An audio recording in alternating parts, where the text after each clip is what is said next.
Assalamu alaikum rahmatullahi wa barakatuh, brothers. I want to talk to you all today about something known as the paradigm and ultimately a paradigm shift.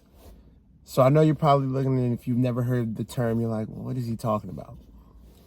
The paradigm is the subconscious thought process that ultimately dictates our life. To go a little bit further in depth, right? If my paradigm is one of struggle, one of poverty, lack of, what's going to happen is my life is going to reflect that. It's going to be reflected in my thoughts. It's going to be reflected in my actions. It's going to be reflected in my lifestyle. This is why when we look at society, you can see similar paradigms over certain geographic landscapes. Perfect example, right? People in the hood. 90 to 99% of the people that live in the hood are going to have the same exact mindset. First of all, being survive.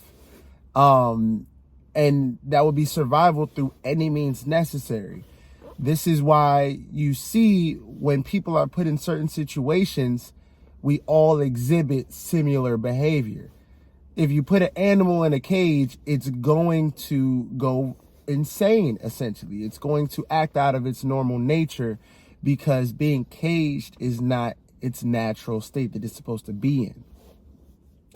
So when we look at paradigms, right, us as Muslims, our paradigm should be based off of submission and worship to Allah subhanahu wa ta'ala.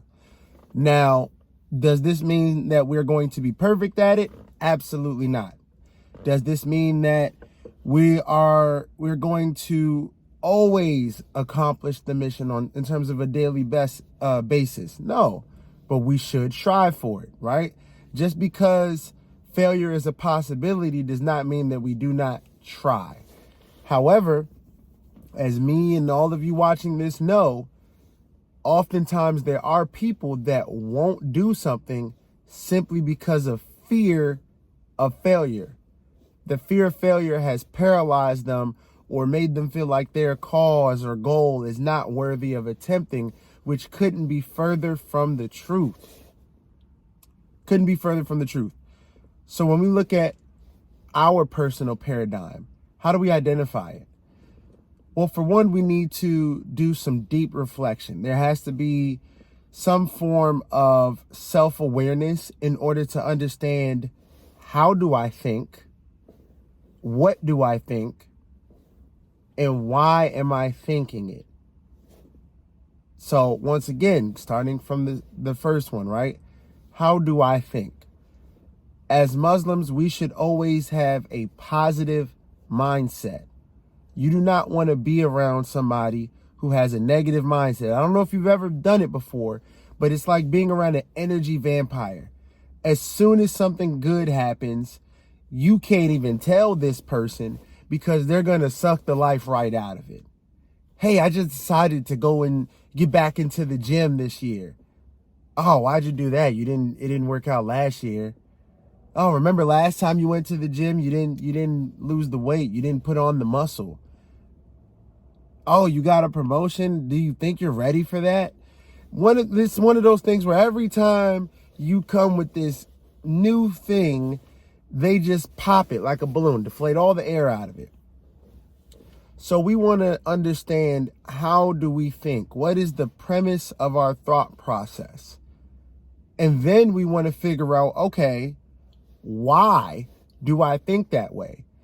Because what happens oftentimes is our paradigm was instilled in us by somebody who was in close proximity to us from a very early age in life. Typically, this is our parents. Children, their brain waves are operating on what we call a theta cycle. I believe it's the theta cycle.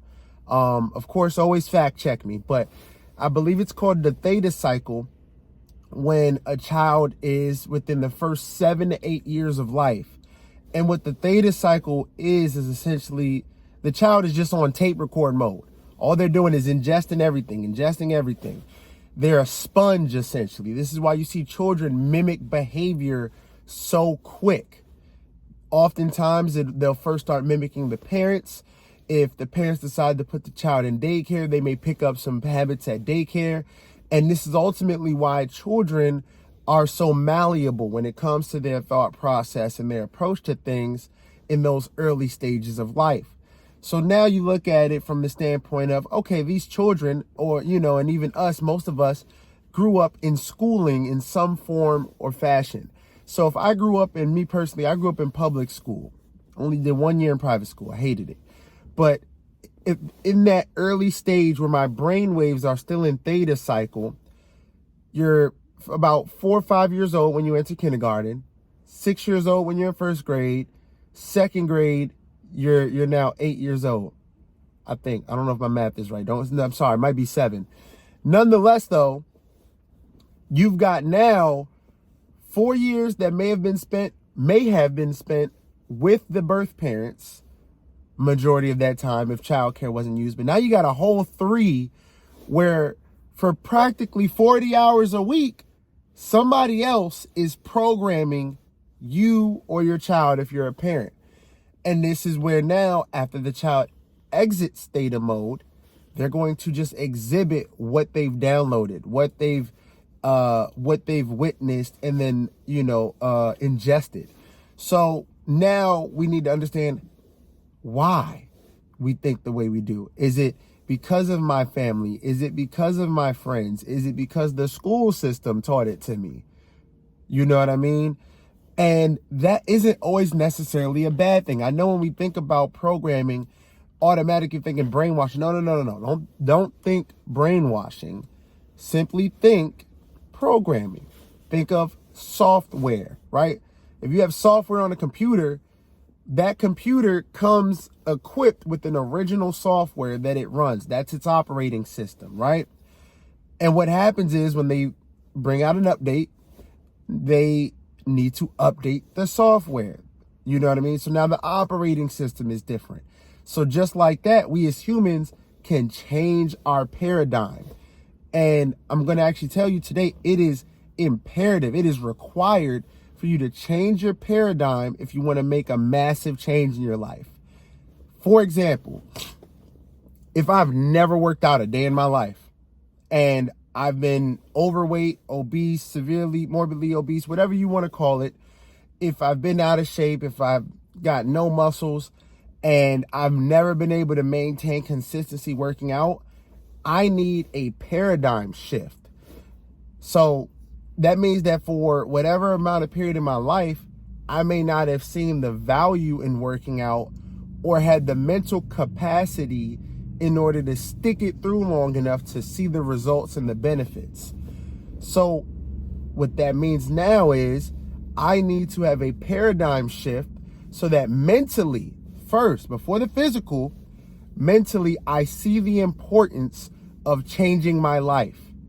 And then I program that paradigm consistently through consistent action, through consistent thought, and not just empty thought, but intentional thought process is what I'm going to need if I truly want to change my paradigm. So how do we do it, right? And I'm sorry, before I get to how do we change our paradigm,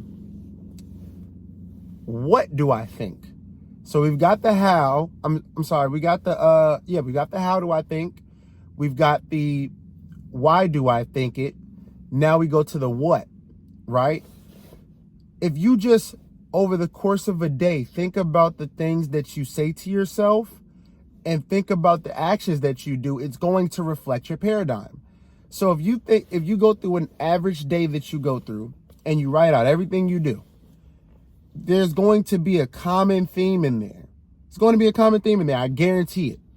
If you go and you write down everything you've done in a day, it's going to explain your paradigm. And this is not any attack on anybody, because at the end of the day, we all have our own paradigms and they're inherently in us for whatever reason. But as an adult, it is your fault if you do not change it. if you have a life that you don't like, for whatever reason, it is your fault if you do not change it, because you have 24 hours in your day, just like Warren Buffett has 24 hours, just like Bill Gates has 24 hours, just like alhamdulillah, our brother Andrew Tate has 24 hours. All of these people in the world, we all share the same 24 hours. But if your paradigm is one of laziness, lackluster energy, poverty, you come from a mindset of lack of abundance, you know what I mean? And the word is escaping me. I know poverty is a synonym, but there's a specific word I was looking for. Nonetheless, though, right? If you have a mindset of lacking, then it's going to reflect. It's the same concept as somebody who is frugal with their money. They like hold on to it. You know what I mean? And what ends up happening is that money gets ripped out of your hands anyways, because you're trying to hold on to it so much. People who are wealthy, not just financially, but mentally, do not hold on to information. They do not hold on to resources like money. They actually let it flow freely. And in most times, they'll give it away. They'll give it away because they know that the value that they'll get in return for what they gave up is anywhere between 5 to 10-fold. If I give somebody an hour of my time, I know that the investment, the reward is worth more than the initial investment. It's like if I tell you to invest an hour of your time 3 days out of the week, and I say, if you do that, you're going to add years onto the back end of your life, you'd be a fool not to take it. Who doesn't want to live longer? You know what I mean? If you're a family man, see your kids grow up. You want to grow old with your spouse. You want to be around for your family, be around for your friends.